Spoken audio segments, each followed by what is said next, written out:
Hello friend, MSCRT super fast channel में आप सभी का स्वागत है। और आज हम लोग देखेंगे फिजिक्स में जैसा कि चैप्टर चल रहा था इलेक्ट्रिसिटी, और उसमें आज हम लोग देखेंगे graph between V and I। ठीक है, चलिए इसको समझते हैं। देखिए यहाँ पे क्या है, एक ग्राफ दिया गया है जिसमें कि I करंट दौड़ रहा है और यहाँ पर से जो है पोटेंशियल डिफरेंस दिया गया है। तो ये ऐसा ग्राफ क्यों हो गया, आखिर इसके बारे में बताता हूँ। कहता है if a graph is drawn between the potential difference reading a V। ठीक है, पोटेंशियल डिफरेंस को डिनोट किससे किया जाता है, V से, एंड द कॉरस्पॉन्डिंग करंट को I से। तो ये कहता है, ये पाया जाता है कि ये स्ट्रेट लाइन पासिंग थ्रू होता है किसी भी ओरिजिन से। ऐसा क्यों होता है? A line a graph can be obtain only if the two quantity are directly proportional to a one another. देखिए यहाँ पर से क्या होता है, V equal to I R होता है, और इसमें जो V और I जो है ये क्या होता है, अपने आप में ही डायरेक्टली प्रोपोर्शनल होता है। हाँ, अगर V बढ़ेगा तो I बढ़ेगा, I बढ़ेगा तो V बढ़ेगा। आप जान रहे हो ना कि V इक्वल टू क्या होता है, I इंटू आर। अगर मैं V को बढ़ाऊंगा तो देखिए I भी क्या होगा, बढ़ेगा। तो अगर मैं V को बढ़ाऊंगा तो I भी क्या होगा, बढ़ेगा। तो इस कंडीशन में जो ग्राफ होता है वो क्या होता है, स्ट्रेट लाइन जाता है। तो ये कहता है current is directly proportional to the potential difference. ठीक है, इसलिए जो है आपका ग्राफ जो है ये क्या जाता है, स्ट्रेट फॉरवर्ड जाता है। अगर आपसे ये एग्जाम में आ जाए तो ये वाला जो डायग्राम है ये अच्छे से याद कर लीजिए कि अगर मैं करंट को बढ़ाऊंगा तो पोटेंशियल डिफरेंस भी क्या होगा, बढ़ेगा। तो इस कंडीशन में जो ग्राफ होगा वो कैसा जाएगा, स्ट्रेट लाइन जाएगा। चलिए आगे देखते हैं।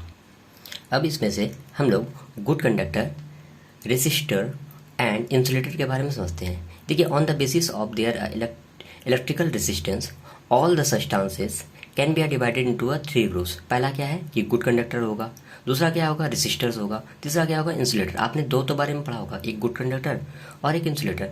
रेसिस्टर्स के बारे में नहीं पढ़ा होगा। तो चलिए इसमें से देखिए, कहता है those substance which have a very low electrical resistance are called a good conductor.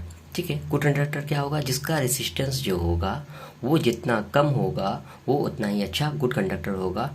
ठीक है, जैसे कि आप अगर सिल्वर वायर का अगर जो है कि वायर को लीजिए, हाँ, और उससे इलेक्ट्रिसिटी कंडक्टर है ये, तो वो उसमें से रेसिस्टेंस सबसे कम मिलेगा। जैसे कि मैं सिल्वर लिखूँ, सिल्वर को किससे लिखते हैं, Ag, और यहाँ पर लूँ कॉपर का वायर, फिर लूँ एल्युमिनियम का वायर। ये जो मैं सीरीज लिख रहा हूँ ये एक आपका क्या बोलते हैं कि डिक्रीजिंग ऑर्डर में लिख रहा हूँ, यानी कि सबसे कम रेसिस्टेंस इसका होगा, फिर उसका, फिर इसका। तो इसी तरह से मान लीजिए आयरन का यूज कर रहे हैं तो आयरन का भी। तो इस तरह से आप जो है कि ये सीरीज देखते जा रहे हैं, और ये जो होगा आपका बता रहा है कि गुड कंडक्टर के बारे में। अब इसी प्रकार से जब हम लोग आगे बढ़ते हैं तो यहाँ पर देखते हैं कि those substance which have a completely higher electric resistance, जिसका कि इलेक्ट्रिक रेसिस्टेंस बहुत ज़्यादा होता है, तो उसको कहते हैं क्या, कि रेसिस्टर्स। क्या कहते हैं, रेसिस्टर्स। फिर सुनिएगा, कहता है दो substances which have comparatively high electrical resistance, तो वो क्या कहलाता है, रेसिस्टर्स। अब देखिए इसमें और जो है कि इंसुलेटर में क्या डिफरेंस है, तो इसमें डिफरेंस ये होता है, यहाँ पर देखिएगा।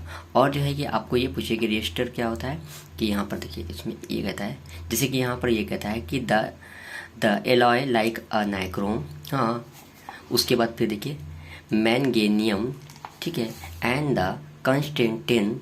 ये सब जो है ये हाई क्वालिटी के इसमें रेसिस्टेंस होते हैं, जिसका नाम होता है रेसिस्टर्स। क्या कहलाता है, ये रेसिस्टर्स कहलाता है। ठीक है, इतना से याद रखिए, काफ़ी ज़्यादा इनफ है। उसके बाद देखिए, और एक चीज़ ये पूछा जाएगा कि यहाँ पर से एक डिवाइस के बारे में देखिए कि resistors are use to make those electrical device which have a higher resistance is required. जिसको हाइयर रेसिस्टेंस का रिक्वायर्ड होता है उसमें आपका इसका यूज किया जाता है। ठीक है, इसको रेसिस्टर्स कहते हैं। यहाँ पर समझ में आया। अब ये समझिए कि इस इंसुलेटर किसको कहते हैं, तो कहता है दो substance which have a infinitely higher electric resistance. देखिए यहाँ पर क्या कहता है, इन्फिनिटली मतलब इतना ज़्यादा, बहुत हाइयर, बहुत ज़्यादा। ठीक है, higher electrical resistance are called insulator. इसका एग्जाम्पल तो आप जान रहे हो कि रबर हो जाएगा, वुड हो जाएगा। ठीक है, जिससे होकर के इलेक्ट्रिसिटी नहीं पास करेगा वो क्या कहलाएगा, आपका इंसुलेटर कहलाएगा। तो ये जो चैप्टर था इसका एक पार्ट्स मैंने ख़त्म कर दिया। नेक्स्ट वाली वीडियो में हम लोग मिलते हैं। तो thank you for watching the video. Thank you, thanks a lot.